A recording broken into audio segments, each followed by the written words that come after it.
Lu sama Marisa sempat ada apa nggak sih? Karena gue ingat gue pernah cemburu kayak oke. Wait, Marisa is your pacar? Iya ya, pacar gue saat itu. Oh, aku kan tahu. Oke. Loh, lu nggak tahu? Damn I Love Indonesia. DA-nya Daniel, M-nya Marisa Nasution sebenarnya. Oh my God.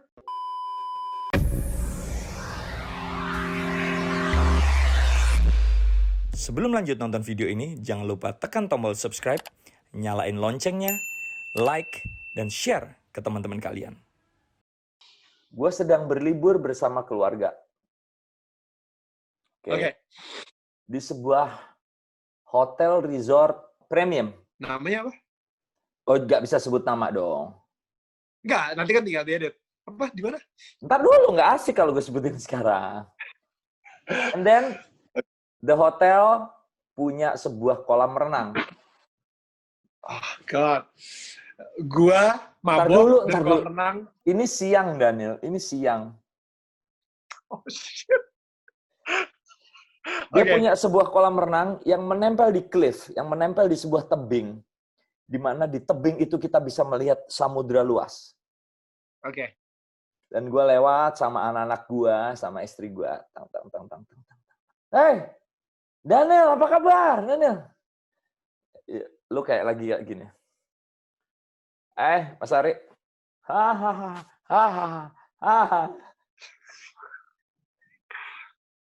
Really? Gue masih ingat lu sama siapa waktu itu. Marisa ya? Yes! Enggak. Oke, kalau ada Marisa di sini, tapi di sini siapa? Oh, teman-teman yang lain dong. Lu banyak, lu satu geng. Yang sini cowok, yang sini Marisa. Oh. Jadi lu dua-duanya kayaknya. Makanya kita suka pelukan. Aduh, setiap kali gue pelukan sama lo, celana gue semakin sempit. Atas bawah. Tenang, Lil. Arelasio nih kontennya yang nonton orang dewasa. Iya, nggak apa-apa lah ya. Ini strictly for children. Nggak inget kan masa itu kan? Gue samar-samar inget. Tapi itu lu belum married kok. Lu belum married. Belum. Lu sama Marisa sempat ada job apa nggak sih? Karena gue inget gue pernah cemburu. kayak oke. Wait, Marisa is your pacar? Iya ya, pacar gue saat itu. Oh, aku kan tahu. Oke. Loh, lu nggak tahu? Damn I Love Indonesia. DA-nya Daniel, M-nya Marisa Nasution sebenarnya. Oh my God. Enggak, itu bercandaan kita aja. Enggak, bercandaan kita. Cemburu apa? Cemburu sama siapa? Sama orang, sama Ahmad? Sama lu. Hah? Gara-gara saat itu gue nggak tahu. Wait. Daniel Mananta cemburu sama Ari Lasso gara-gara Marisa. Iya. Lu aneh banget, bro. Dulu. Gara-gara apa? Jadi, gue nggak tahu kenapa. Lu aneh lu. Nggak, emang. Gue, again ya, maksudnya saat itu masih muda, masih bego gitu ya, masih punya pacar tuh kayak masih posesif segala kayak gitu. Apalagi, gue misalnya saat itu kayak gue bangga banget ya sama Marisa gitu. Gue ngerasa kayak, wah lihat dong pacar gue Marisa, ya, Jadi kayak saking posesifnya, gue setiap kali dia ada job sama apa, ketika dia cerita sama gue kayak, itu cowok siapa emangnya? Ya, Dan habis itu gue inget kayak dia pernah enggak, kayaknya bukan video klip deh. Pokoknya kayak kalian pernah kerja bareng. Abis itu si Marisa kayak sempat ngomong, iya tahu nggak sih, Ari Lasso tuh sampai ketawa-tawa ngakak. Nggak mungkin lah, Marisa nggak punya darah India, nggak mungkin, hahaha. Dia sampai nggak percaya. Aku bilang kalau aku bukan darah India. Iya, Arabic. Dia sampai nggak percaya. Ya, itu acara dia MTV Ampuh. Gue datang. Okay. Dia hostnya, gue ngobrol sebelum take, Marisa Nasution. Tapi kamu ada bulenya ya gini-gini. Iya. Oh, ya Arab ya. Ada Arabiknya ya. Apa Persian atau Middle East. Nggak ada. Lu masa sih? ngebahas itu doang lu cemburu. Bro, Lu sakit ingat. jiwa lu. Muda, bodoh, posesif. Oke, udah kelar ya. That's who I am, who I was before. Ya, itu asli loh. Gue kayak bukan cemburu, kayak misalnya ini Ari Lasso ngapain sih kayak flirting gitu ngomongin soal Marissa punya ide atau enggak. Itu kepikiran saat itu, dan gue kayak marah gitu kayak ngapain? Itu asli, gue toxic banget, man. Pas dulu pacaran sama Marissa itu kayak hancur banget. Guanya ya, bukan Marissa ya, guanya.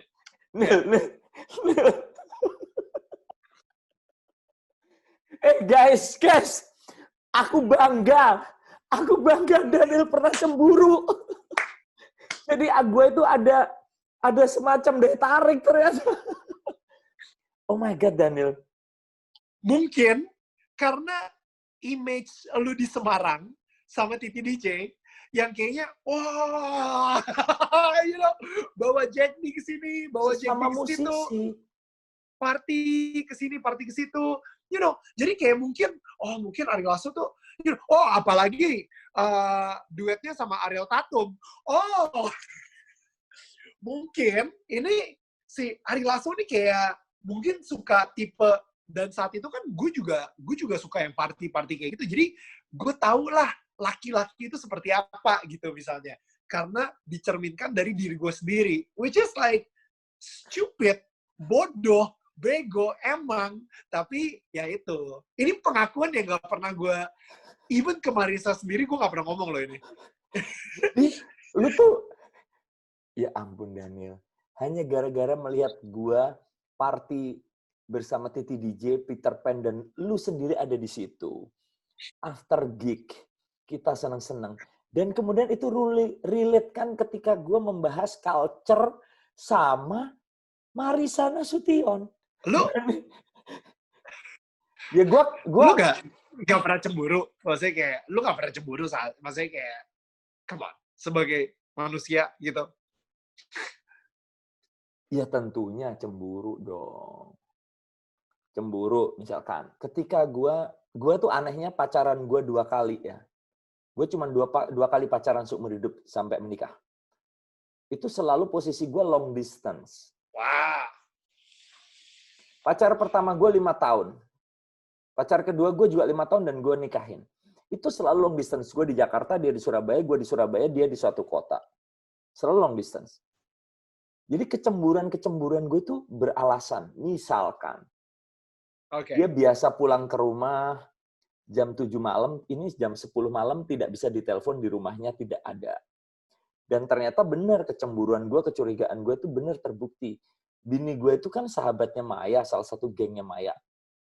Terbukti kan ternyata mereka berdua ngakalin gue. Mereka party berdua sampai akhirnya terjadi tragedi yang gue siram itu kan. Itu beralasan ya, kalau kayak Marissa, we're connected di pekerjaan, dia host, wawancarain gue. Pasti sebelum, nggak mungkin dong wawancarain, halo Mas Ari, apa kabar? Apa lagu terbaru? Nggak mungkin. Pasti sebelum syuting ada nunggu 20 menit, 30 menit, terus kita kayak ya bikin satu chemistry. Iya. Iya dong. Iya. Nggak. Jadi di situ sebenarnya gini guys. Sebenarnya gini guys. Gua menjelaskan ke yang nonton. Kayak kesannya gila nih Daniel nih posesif parah nih.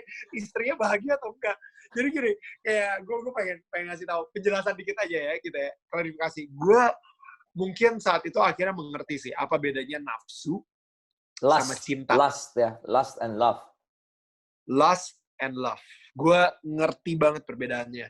Karena ketika lo lust, ketika lo nafsu, itu semua ego yang ngomong.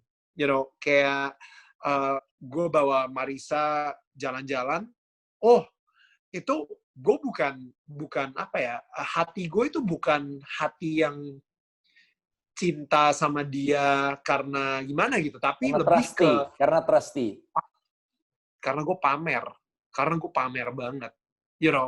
Lihat dong, gue bisa dapetin seorang perempuan seperti Marissa. Seorang pemuda dari Pluit.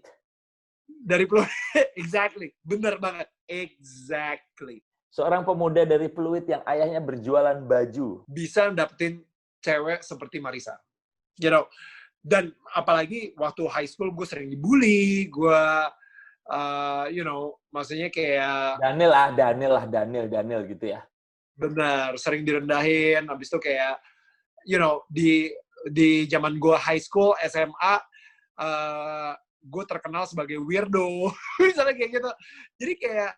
Jadi kayak akhirnya ketika gue dapet seorang wanita yang sangat cantik, ya otomatis ego yang Ego yang bodoh. dan ego yang bodoh banget. Dan akhirnya nafsu atau lust itu malah jadi sebuah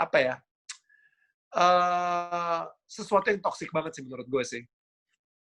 Karena gue jadi posesif, gue jadi insecure, gue jadi ngerasa kapanpun dia bisa diambil dari gue. Dan gue karena lu bukan siapa-siapa. Exactly. Karena gue bukan siapa-siapa dan gue pengen dia kayak selalu ada sama gue karena dia adalah trofi gue. Misalnya seperti itu. Gue takut kehilangan trofi gue ini. Kalau misalnya dia pergi meninggalkan gue siapa? Gue balik jadi ngkong mangga dua itu lagi gitu yang kayak asli sih saat itu gue benar-benar kayak Berapa tahun? Dan 2,5 tahun ada kali. 2,5 tahun. Cukup lama gue sama Marissa. 2,5 atau 1,5 lupa gue. Tapi maksudnya cukup lama lah. So, dan saat itu sih, maksudnya gue ngerti banget perbedaan antara nafsu sama cinta. Lust versus love. Dan love itu sangat dalam beda love dengan pun ada berbagai macam. Ada agape, ada eros, ada apa lagi? Lupa. Yang gue tahu cuma agape sama eros sudah. Tapi love sendiri, love is kind. Ya itulah ya, maksudnya kayak ada di gue sendiri juga lupa. Love is patient, love is kind, love is pure, love itu tidak posesif dan tidak memiliki. Love is free. Banyak lah. Love is free, apa tuh kayak gimana? Love is, maksudnya cinta itu membebaskan apa? Membebaskan itu apa?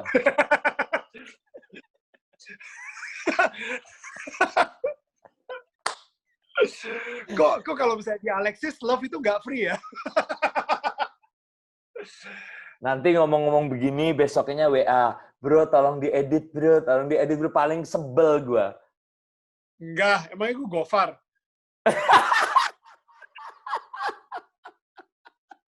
Teman-teman Arelasio, gue ngobrol ini bukan sebuah konsep atau bukan sebuah cara gue untuk menarik perhatian atau mencari hal yang sensasional. Gue tuh terus terang nih, Arelasio itu ada tahu nggak untuk apa? Untuk gue belajar dari pengalaman orang.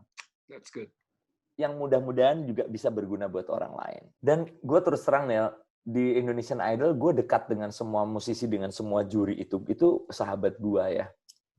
Yeah. Tapi we talk like, I never talk spiritual with them. Dan itu gue lakukan sama lu loh. Anak posesif yang bodoh itu. You remember? Ya. Di Anugerah Musik Indonesia apa Panoramic Award ya? Lupa. Festival Film Indonesia kalau nggak salah. Gue jadi bintang tamu. Oh, ya, sorry. Indonesia Movie Actors Award. Ya. Indonesia Movie Award. Ya. Dan kebetulan teman-teman kita satu gereja sama Daniel. Aku sama Daniel satu gereja. Kita bergereja sama. Meskipun jarang ketemu. Saat Daniel bergereja, aku enggak. Saat aku bergereja, Daniel enggak. Beda jam. Jadi Daniel, pemahaman mendalam tentang kehidupan, tentang spiritualitas, itu lu punya ternyata. Tiba-tiba gue tidak pernah menemukan kebodohan lu itu, dan gue baru tahu sekarang kebodohan lu itu. Gue ketemu lu adalah sebagai sebuah sosok yang Daniel sekarang yang gue respect gitu.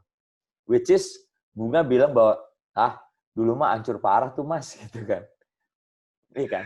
Selain pernikahan. Ari Lasso aja gue cemburuin, nah itu hancur parah gitu. Hancur parah. Itu seanjur itu sih. Ari Lasso dicemburuin guys. Apanya yang dicemburuin? Udah tua, lawas. Oh my God, Daniel. Tapi gue hargain keterus teranganmu. Kita pernah ngomong mendalam tentang spiritualitas. Sorry teman-teman, kita tidak ngomong tentang agama ya di sini. Kita tidak ngomong sama sekali tentang agama. Kita ngomong tentang our relationship with our God. Gue rasa setelah gue ngobrol banyak sama lu tuh punya satu hubungan unik. Pemahaman yang unik tentang ketuhanan, tentang spiritualitas, tentang konektivitas antara real life and ketuhanan gitu. Di-share dong buat teman-teman.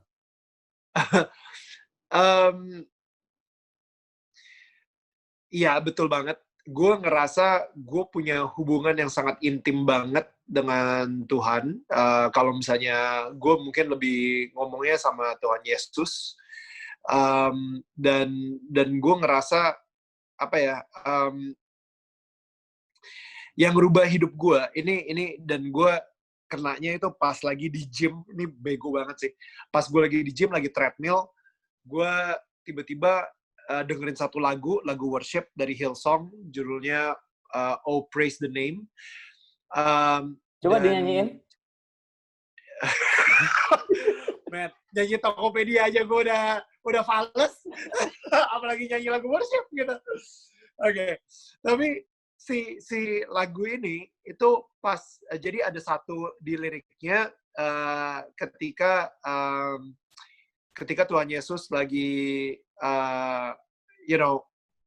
dia di kuburan, setelah dia disalibkan, dia dikuburkan, dan pas di kuburan itu dia bangun,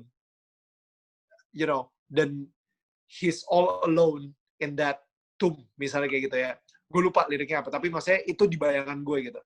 Gue nangis banget sih, gak tau kenapa. Dan ini di tengah gym, sampai even sekarang pun kalau misalnya gue ngomongin ini, gue kayak masih berkaca-kaca gitu. Karena gue ngerasa, apa sih sebenarnya yang terjadi pas dia lagi bangun di goa, di kuburannya itu, setelah disalib, dan abis itu dia akan bangkit hari Minggunya gitu ya, misalnya untuk Paskah gitu, yang kita kenal dengan Paskah. Apa yang dia pikirin? Dan lu tau nggak, gue ngerasa Tuhan Yesus tuh kayak pas lagi bangun gitu, dia senyum sih. Dia senyum, dia bilang kayak, yes, akhirnya berhasil gue menangin lagi. Jadi semua cambuk-cambuk yang gue dapatkan, siksaan yang gue dapatkan, mahkota duri yang melukain kepala gue, paku yang menembus tangan gue, itu semuanya worth it. Kalau misalnya jiwanya Daniel bisa gue menangkan lagi, gitu. Dan itu gue pas lagi di gym dan gue nangis, dan gue ngerasa, ya itulah, jiwa gue sendiri akhirnya udah dibeli sama kematian Tuhan Yesus. Bukan dibeli, ditebus.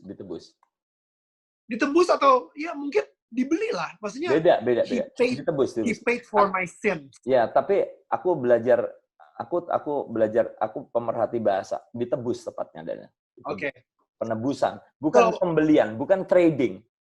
It's a penebusan. Yeah. Oke. Pada akhirnya, gua kan akhirnya jadi sekarang ini miliknya Tuhan gitu, miliknya Tuhan Yesus. Gini, kalau misalnya ini adalah sebuah perintah, ya, lu harus gini, lu harus gini. Kita semua tahu, perintah itu pasti rules are made to be broken. Udah tahu banget lah, itu perintah gitu. Cuman kalau misalnya lu ngelakuin ini, dan ketika lu ngelakuin sebuah kesalahan dan lu tahu lu menyakiti seseorang yang sangat mencintai lu banget, gue sebisa mungkin gak akan menyakiti hati dia. Kayak gitu. Jadi, disitulah perspektif gue berubah gitu. Sekarang ini, pemahaman gue berubah. Jadi, gue sekarang benar-benar kayak yes, gue berusaha banget jalan di jalan yang lurus. Berusaha banget, karena gue gak pengen nyakitin orang yang cinta mati banget sama gue. Dan itu beda gitu. Daripada kalau misalnya ada orang yang ngasih gue perintah ini, perintah itu, udah pasti kayak kalau misalnya gue break, gue paling gue kena hukuman. Ya udahlah, yuk hukum gue, whatever. Gue udah siap deh untuk lu hukum, whatever. I'm a badass, I'm strong atau whatever. Cuman kalau misalnya kayak lu nyakitin hati orang yang sayang sama lu, gila men. Lu jahat banget gitu. Udah itu lu jahat banget. So, ya itu yang bikin hidup gue berubah sih. Pandangan itu sih yang bikin gue berubah. Yeah. Make sense ya? Bukan hanya make sense, tapi sebuah pemahaman mendalam yang dimana gue bisa belajar dari seorang bodoh yang posesif itu. Bahwa Tapi gue personally respect banget the fact that tadi lu bilang gue belajar dari pengalaman hidup orang. Gue tahu banget banyak orang-orang sekarang ini yang udah secure, udah ada berada di posisi tertentu, dan mereka menolak untuk belajar lagi. Dan mereka adalah orang yang paling benar. Tapi, yo, lu Ari Lasso, dan lu masih mau belajar, itu, that's amazing, bro. iya, gini Nil, gue ini seorang anak yang dibesarkan di keluarga yang sangat biasa, tumbuh di desa. Desa, bener-bener desa. Bergaul dengan anak-anak sekolah yang 70% tidak memakai sepatu. Dan kemudian gue ada di posisi ini. Yang gue berjuangkan dengan luar biasa, dengan diberkati dan dibimbing Tuhan, serta dukungan sahabat-sahabat orang-orang. Apakah terus gue harus merasa hebat? Tidak. Gue selalu mau belajar dari hal apapun. Even dari orang-orang mbak-mbak di rumah gue, even dari mas-mas di rumah gue, even dari tukang online, ojek, dengan berbagai macam perilakunya, misalkan.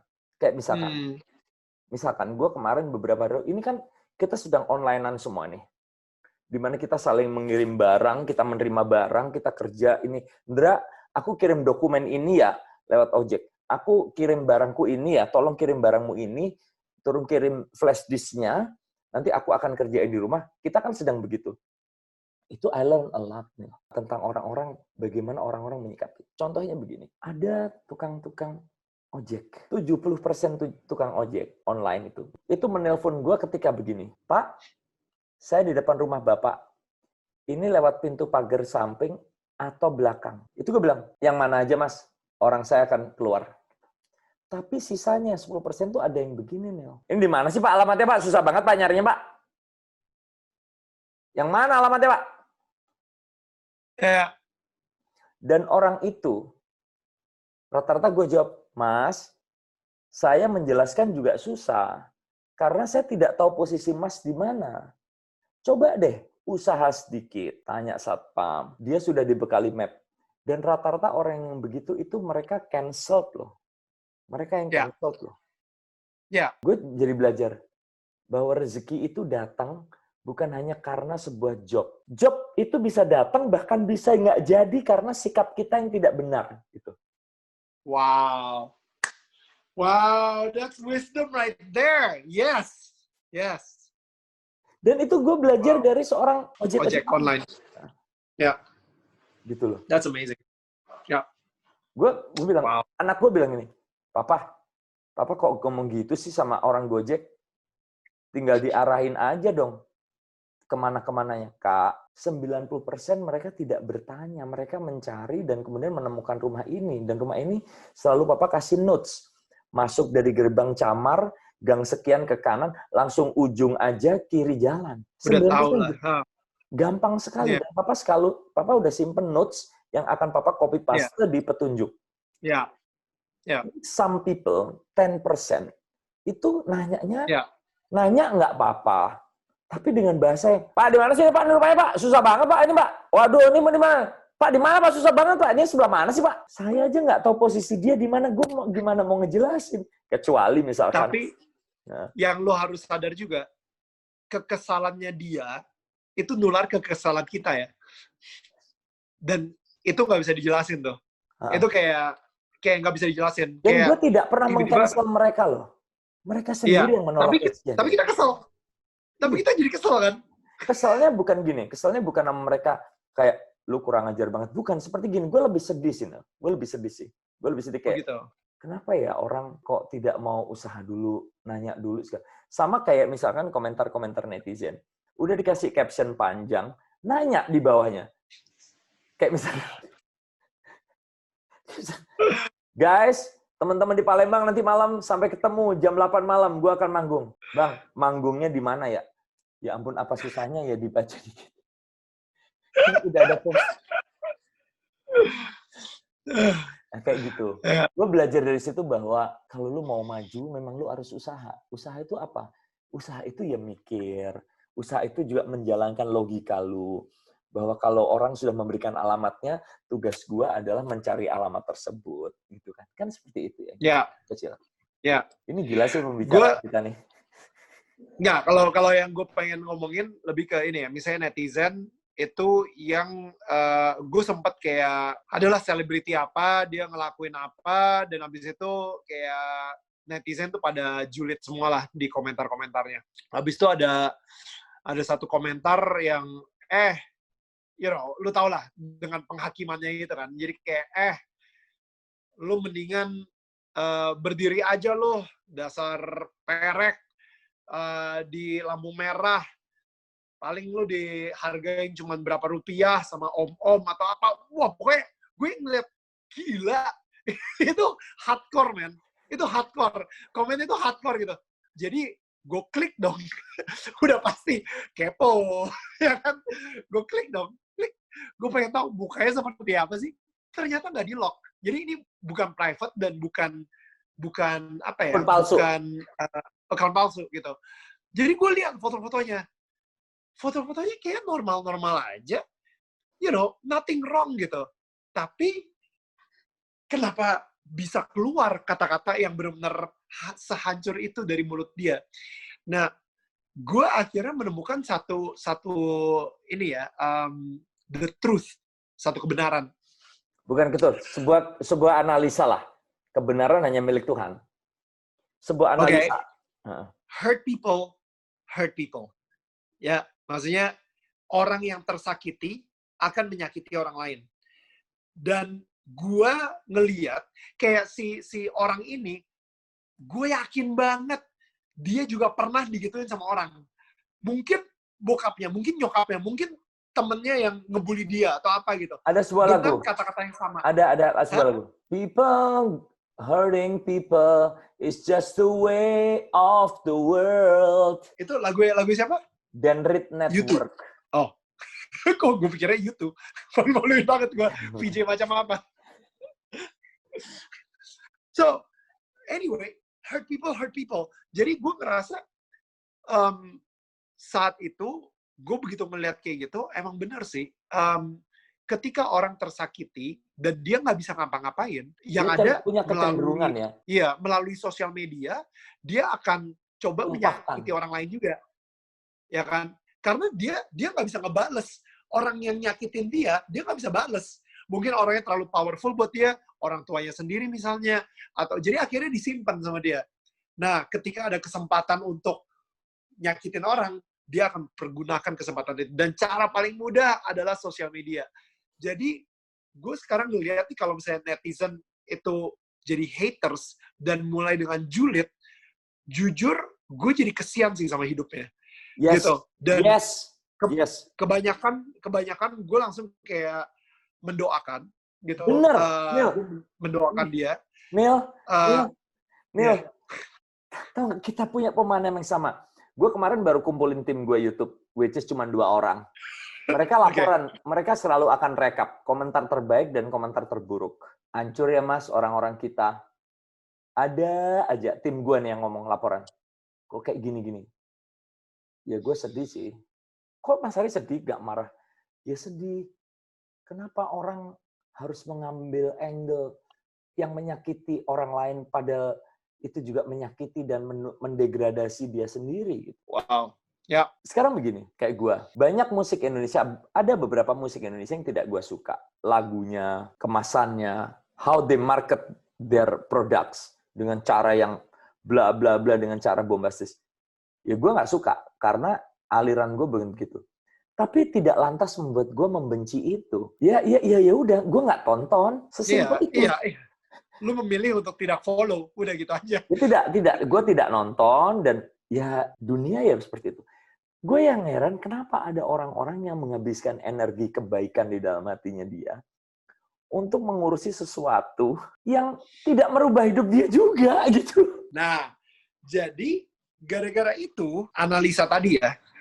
Kalau misalnya emang hurt people, gue siapa tahu aja dengan analisa yang sama, forgiven people lebih mudah untuk forgive others. Kesingkatnya, love people.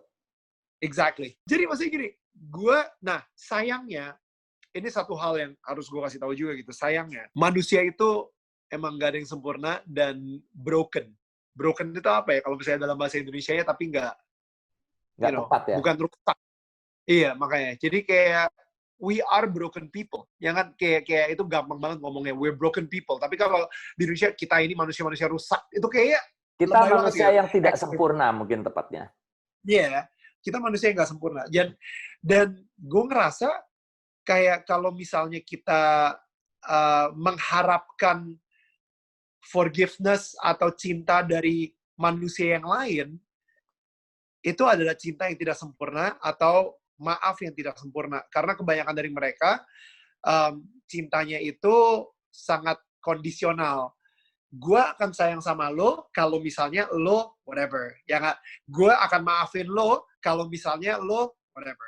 Nah, ada lo cinta yang tidak kondisional, ada maaf yang tidak kondisional, dan itu hanya bisa didapatkan dari Tuhan.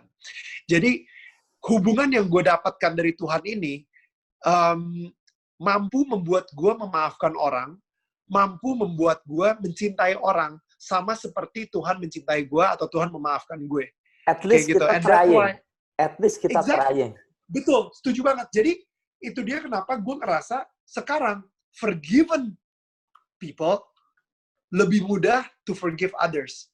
Karena hidup gue yang rusak, seperti kata BCL sempat bilang sama lo, si anak posesif muda yang bego, yang cemburuan sama Ari Lasso ini, itu ternyata hidupnya dimaafkan sama Tuhan. Yang gue gak layak banget untuk dimaafkan sama seorang manusia misalnya. Tapi gue dimaafkan sama Tuhan. Dan itu membuat gue bisa lebih mudah memaafkan orang lain. Karena seancur gue aja dimaafin, kenapa gue gak maafin orang lain gitu misalnya. You know, and itu I think kalau misalnya, iya, kalau kita bisa bikin lebih banyak orang aja mikir seperti ini. Let's say, gak usah 100% deh. 51% aja. Orang-orang mikirnya seperti ini. Oh, it's a tipping point. It's a tipping point. Sebuah tipping point yang membuat dunia ini akan jauh lebih enak indah untuk kita tinggalin. Ya kan? Itulah, Neil, kenapa gue posting tadi pagi. Lu nge-like. Gue nggak tahu lu baca captionnya atau nggak. Lupa gue. Gue banyak nge-like posting orang soalnya. Tanpa membacanya. Abis itu gue tanya, konsernya jam berapa, Mas? Jadi gue posting begini tadi pagi. Itu setelah melalui perenungan semalam. Ini berhubungan dengan YouTube gue. Begitu banyak orang yang tampaknya marah atau kecewa bahwa Ari Lasso tidak seperti yang dia bayangkan. Oh, ini yang lu konser ya? Lu kayak foto lu lagi foto konser itu ya? Gue bacain. Inilah ya. Ari Lasso sebenarnya. Gue bacain. Ya. Gue pasang foto-foto gue manggung, foto-foto gue keren, di atas panggung yang menyihir puluhan ribu orang, di bawah lampu, di bawah dengan sound system gila, gue posting. Keren banget sih. Tapi caption gue gini, jika kalian mengira kehidupan keseharian saya seperti di foto-foto ini, kalian salah besar. Sehari-hari saya sama dengan kalian semua. Suka bercanda, suka receh, suka ngakak, sangat usil, bisa marah, banyak membikin salah, suka makan, suka baper juga untuk hal-hal remeh-temeh lainnya. Tapi, gue juga sangat kuat baca buku dan ngobrol hal-hal mendalam tentang kehidupan, budaya, kemanusiaan, dan tema-tema spiritual dalam spektrum yang luas. Endingnya adalah, kalau kalian berharap lebih dari sosok di foto itu, bersiaplah kecewa. Wow. Jadi gue pengen, meskipun ini like-nya nggak banyak sih, 21.000 dibandingin like postingan sampah gue yang ratusan ribu gitu ya. Tapi at least yang 21.000 ini sadar bahwa, come on man, Ari Lasso itu juga ya manusia biasa sama seperti kita. Jadi lu jangan ngarepin hal-hal yang ada di mindset lu dan kemudian memaksa Ari Lasso menjadi apa yang lu dibayangan lu dan kemudian lu marah ketika Ari Lasso tidak dibayangkan seperti bayangan lu. Lu bayangin aja. Gue ingat kata-kata Mas Anang. Ri, tumben. ada sih dari sekian banyak kalimat dia sedikit yang ada maknanya, sedikit banget ya. Dia bilang gini, Ri, we love you Mas Anang. We love you. Ri, kita ini bikin hal-hal yang bener aja tetap ada salahnya kok di mata orang. Ya udah kita jadi That's so diri kita good. sendiri aja. Mudah-mudahan orang bisa mengambil sisi baiknya. Itu sih gue belajar. Itu Anang lagi bijak ya. Itu Anang lagi bijak loh. Dia sebenarnya bijak, cuman aneh orangnya. Enggak bikin rambutnya hijau itu menurutku kurang bijak sih. Tapi ya udahlah ya. Ya kita setuju aja lah. It's a good Agree to marketer, disagree. you know. He's a good marketer. Yeah, definitely good marketer. Tapi emang benar. Lu tahu nggak? Maya itu nggak pernah mau lu gue ajak Ari Lasso loh. Kemarin IG live Ya kan bukan Ari Lasso. kan IG Live. bisa di screen record. Ya itu kan gue lagi program Lasso Radio, musik. Ngobrol kayak gini Maya nggak mau sama aku. Karena lu udah ngelewatin banyak hal sih sama dia, ya kan sih? Enggak, dia bilang ini, aku kalau sama kamu nggak pasti akan kamu korek-korek nggak karu-karuan kata dia. Itu parah sih, pasti sih. Dan gue jadi penasaran juga sih sebenarnya. Itu mungkin bakal menjadi yang paling pecah di antara yang paling pecah sih. Ya, kita lihat aja nanti. Daniel, it's a long talk, it's a deep talk. Gue nggak tahu ini punya manfaat nggak buat orang lain. Tapi buat gue pribadi, pembicaraan kita yang kemana-mana ini, it means a lot. Banyak membuka hal-hal di dalam hati gue, banyak menyingkap cakrawala pemikiran, menembus kisi-kisi hati gue terhadap sebuah perspektif baru tentang kehidupan dan spiritualitas. Wow, bukan cuman suara aja ya gitu ya. Kalau saya orang nyanyi, biasanya lu ngomong dengan komentar yang sama. Gue ngerasa kayak gue baru dapet standing ovation dari seorang Ari Lasso gitu. Oh yes, thank you. Aduh, aku jadi pengen nangis, Mas. Dan terus terang kecemburuan lu itu ya membuat gue bangga sih. Lu cemburu sama gue itu bangga sih gue. Daniel Mananta, pertanyaan terakhir. Kenapa lu tidak mempublish keluarga lu? Mungkin berhubungan sama Instagram lu tadi ya. Kayak gue selama 8 tahun gue menikah, gue masih nggak pede sama Daniel sebagai seorang suami dan sebagai seorang ayah yang baik. Kita di kerjaan kita, di TV, pencitraan kita itu bisa sempurna. Wah, apalagi gue. Gue sebagai MC, skrip udah dicatetin orang, baju dipakein sama orang, makeup sama rambut ada yang ngurusin, sehingga di TV gue selalu terlihat sempurna. Ya, even gue salah pun orang bilang, bisa dimaafkan lah gitu. You know, like kayak gue ngomong tuh sering keselip gitu. Oh, udahlah, it's okay gitu. You know, maksudnya masih bisa dimaafkan gitu. Tapi yang namanya rumah tangga, personalnya gue, aslinya gue, itu menurut gue it's jauh dari sempurna. Dan belum layak dipublish ya? Belum layak. That's a very good word to describe it. Dan again, gue sendiri juga kalau misalnya alasan gue ke media, gue bilang kayak gue adalah public consumption. Publik boleh mengkonsumsi gue, tapi gue nggak pengen istri dan anak-anak gue juga jadi konsumsi publik. Nah, kenapa? Karena gue sempat ngeliat juga ada netizen gitu yang ada selebriti juga, anaknya baru lahir, ada netizen julid ngomong, ih matanya jereng, jelek banget. Kayak, gila, tuh anak baru berapa jam lahir, difoto sama nyokapnya atau bokapnya, dengan pose yang sangat imut, yang aduh lucu banget. Gila, ini anak jelek banget nih, pasti gara-gara emaknya suka main deh waktu muda, atau apalah kayak gitu ya, lu tahu sendiri. So, intinya, gue nggak pengen anak gue sama istri gue itu jadi konsumsi publik, karena mungkin gue kuat. Gue ngelewatin banyak hal di dunia entertainment, gue kuat. Tapi gue nggak tahu kalau misalnya secara mental, istri gue atau anak-anak gue kuat atau enggak. Gitu. Jadi, I give time lah. Nah, sekarang ini, yang namanya kehidupan tuh pasti ada musim-musimnya gitu ya. Setelah gue ngelewatin 7 tahun gue menikah. Tadi 8 tahun. Setelah gue ngelewatin 7 tahun, Okay. Jadi sekarang ini udah 8 tahun. Nih, setelah gue ngelewatin 7 tahun, gue mulai ngobrol sama istri gue. Gue bilang kayak, you know what? Tahun ke-5, tahun ke-6 kemarin, itu kita benar-benar mendapat badai yang sangat intens, sampai gue mikir istri gue akan meninggalkan gue di Indonesia, dia akan balik ke Jerman, bawa 2 anak-anak gue. Seintens itu. It was definitely the lowest point of my life. Ya kan? Berapa tahun yang lalu? 3 tahun yang lalu berarti. 3 tahun yang lalu. Zaman ini dong, berarti zaman kita berantem pertama di The Voice dong. Idol. Enggak, Idol. Justru kayaknya lu dulu, abis itu baru Idol, you know, baru gua tuh. Ya, man. Itu actually setelah pembicaraan kita di Indonesia Movie Awards, nggak lama setelah itu gue harus ngelewatin hal yang sama. Maksudnya gue benar-benar kayak ketakutan banget.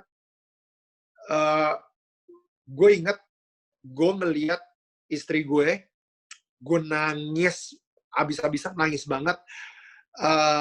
Istri gue ngeliat ke gue, dia juga nangis.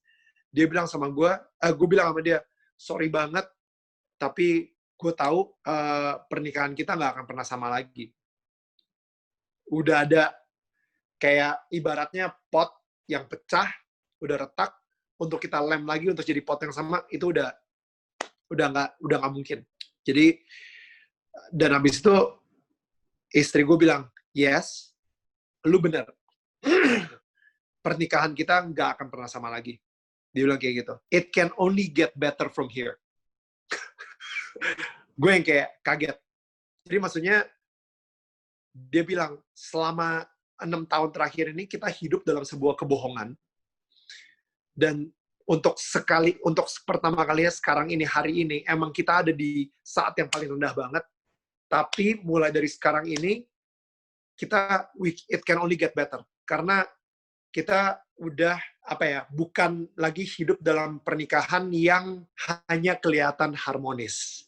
Hanya, tampaknya harmonis. Tampak bahagia. Ya kan? Karena banyak orang-orang di luar sana yang pernikahannya sebenarnya mereka berusaha banget supaya pernikahan tersebut tampak harmonis. You know, banyak banget yang berusaha seperti itu. Dan mereka bahkan mau ngelakuin apa aja supaya pernikahannya tampak harmonis. Tapi sayangnya itu nggak real.